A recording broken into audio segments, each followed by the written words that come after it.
Ko tahirau e 87 ngā kaiako e whakatewhatewa hia ana e te kaunihera mātauranga o Aotearoa. Whai muri ho i te mauheretanga o James Parker, rāua ko Ruben Tāpara mo te tai tōka i tamariki. Ko ngā tamariki, ngā whānau, ngā kura me ngā hapori, kua noho mārūrenga ki wārāua mahi. Ko te heitara ia e hari i te mea ko rāua anake ngā pirau kei roto i o tātou kura. Koe nei nā kanohi o ētahi kaiako i noho huna hei kai tai tōkai mō nā tau e hia nei. Ko whakakorea te rehitatanga ako a Tāpara i Naia nei, he oe te kaumarua tau i noho ia hei māhita i mua i tōna mauhere. The problem with that was that the mandatory report or the report from the school where he had the original offences or the allegations of the activity never reported it to the Teachers' Council. Hei tāna ko te rongoa kia tika na whakahaere katoa. We have to have employers, we have to have principals who report any of these sorts of incidents immediately to the New Zealand Teachers' Council if we are able to act in a timely way. E ai ki te minita take mātauranga, matana ture hou e whakamana ake nā mahi a te kaunihera. Nō rātou hoki nā tika nā tirohanga me te whakaputa pūrongo mō nā mahi hara. He oe ko tā te riuroa ki te hōtaka parakuihi o te reo tātaki i te ata nei, kai te noho ka rangirangi tonu te ao mātauranga. Our sounding so far at teachers haven't welcomed it because they feel totally excluded from its governance processes. Tāpiri atu, he toru te kauna kaiako kua mahi tai tōkai kai te tirohia tonutia.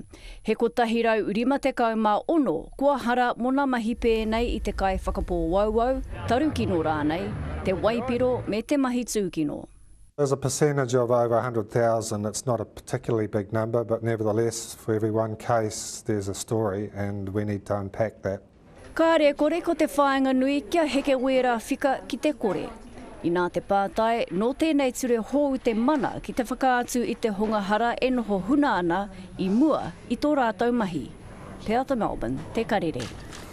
Hoi nō rei te iwi, hei whakawhānui ake i ngā kōrero mō tēnei take, kia tahuri ake rā tātou ki te minita i ngā take mātauranga kia he kia parata, kei taku tapairu, tēnā rā koe. Kia ora, tēnā koe. Tata ki te ruarau ngā kaiako e whakatewhatewa hia ana i raro i ngā heitara pērā i te tai tōkai tamariki, te tūkino tamariki, te whāngai taru me te waipiro ki ngā tamariki. E ohorere ana koe ki tērā tokomaha, ruarau ngā kaiako? Me ohorere au ka tika, engari me ohorere tātou katoa mō tēnei kaupapa. Nā kei te tika tā Peter Lind i iaia e kōrero ana, mā te ture katahi anō ka whakauru atu ki roto i te whare pāre mata. Engari ko ngā poari whakahaere i a rātou e whakarite ana ai me haramai tēnei kaiako i roto i tō mātou kura. Ai, mō ngā tumuaki hoki, te tiro haere, te mōhio, kei te pai te haere o tēnei kaiako kāre rānei, me ngā mātua hoki. Nā kāre mō te ture anake tēnei hei whakakorehia. Engari ko tāku e āwangawanga ana, aha ko kotahi, aha ko tata ki te ruarau, ai, he āwangawanga tēnei. E hānea nea no whakaaro, e tauana rānei o whakaaro ki ngā rautaki whakamaru tamariki a ngā kura kaupapa Māori? Kei te pērā ngā kura ki ngā kura kaupapa ki ngā kura auraki katoa ne. No te mea, kei te mōhio tātou, me he mea ka pērā tētahi tangata ki te tamaiti, kāre aia mo te rapa ko tētahi atu kura, ne? Kei te rapa ngā wāhi, kei reira ngā tamariki. Nā reira, ko te mahi mā tātou, aha ko kei roto i te kura kaupapa, aha ko kei roto i ngā kura auraki, me reri, me whakareri, me titiro tātou, me he mea kei te pai te noho o ngā tamariki. Mo te kura kaupapa, kei a rātou te rūnanga nui, me a rātou whakatūpato katoa ki ngā kura, me ngā poari whakahaere, me ngā whānau hoki.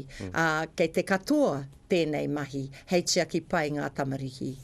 Ka pai rā, ki etahi atu kaupapa mātauranga, hei kōrerotanga mātāua, e tautohea ana tō whakaaro kia rereke te āhua o te toha pūtea ki ngā kura. Hea te ngako o tēnā whakaaro o? Kia mara mai tātou, kāre mā te mo te paku raweke ki ngā pūnaha tuku pūtea. Engari, ia 5 tau, hei te mutunga o te tatauranga tangata, ka titira anō ki te decile funding. Nā kei te mōhio tātou ka tai tōmuri mai tērā tatauranga, kāre anō kia tai mai te kōrero mō ngā kura, nā reira kāre e tāia te kōrero me whakapā tēnei kaupapa ki tēhea o ngā kura. Nā reira ko tāku ki ngā media katoa, kei te tatari mō tērā tatauranga, ka mutu tērā ka kite me pēhea ngā kura mō tērā tau kei te heke tonu mai. Koe rā anake ngā kōrero. Ka pai. E whakakape ake e te minita, hea ngā kōrero o te wā mo te pūrongo e pāna ki te runanga kohanga reo o te motu? Kua tāki taku tari, kua pānui ahau, kei te rapa tētahi hui, māku mā Dr. Sharples me te poari whakahaere o te kohanga reo, ka oti tērā hui, ka taia ahau te kōrero ki te marea. Nā reira, hei te wā, ka taia te poari whakahaere te hui tahi me māua, ka puta tēnei pūrongo ki te ao. Kia ora rawa atu koe, ngā mihi nui ki a koe ko rangatira te karere i a koe. Tēnā koe. Kia ora, tēnā koe.